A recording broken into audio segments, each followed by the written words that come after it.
Remember, remember, the 5th of November, gunpowder, treason and plot.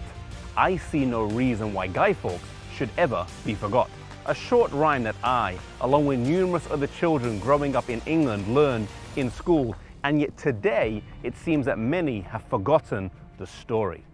In the early 1600s, England was under a Protestant king, King James. Born in Edinburgh Castle, he ascended to the Scottish throne, and when the Scottish and English thrones merged in 1603, he became the King of England as well.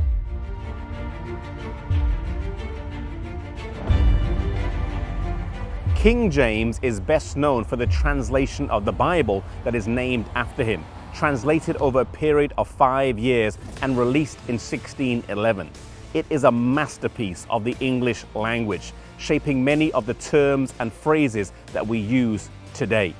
Had the gunpowder plot in 1605 been successful, it is likely that the work of translation would have stopped.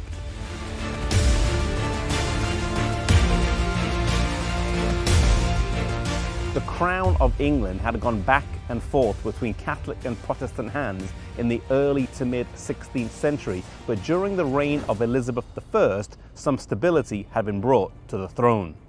Despite this, it was the dream of Catholics, both at home and abroad, to restore a Catholic monarch to the throne. An audacious plot was launched to assassinate the king, not by a bullet or by poison, but by blowing up the Houses of Parliament during the state's opening of Parliament, thus not only killing the king, but also many of his close advisors and members of Parliament. It was then the hope of the Catholics to bring a new monarch and government to England.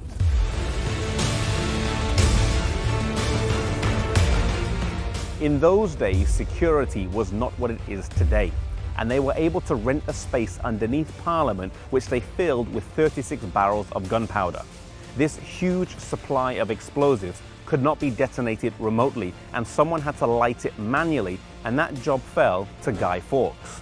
Foks, born in York, had worked for several years in the Spanish army as an explosives expert, and whilst he was not a major player in this plot, due to the role that he played, his name is etched in history, and he is the one best remembered.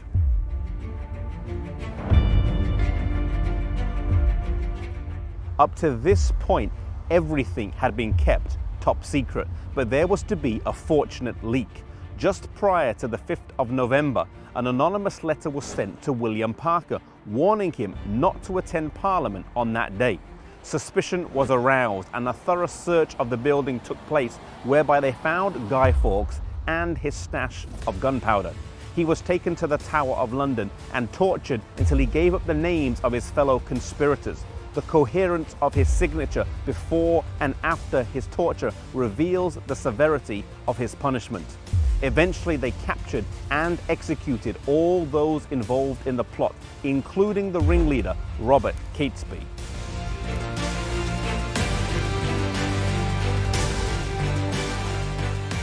The king and Parliament had been saved. England had been spared another bloody takeover, and Protestantism remained the dominant religion.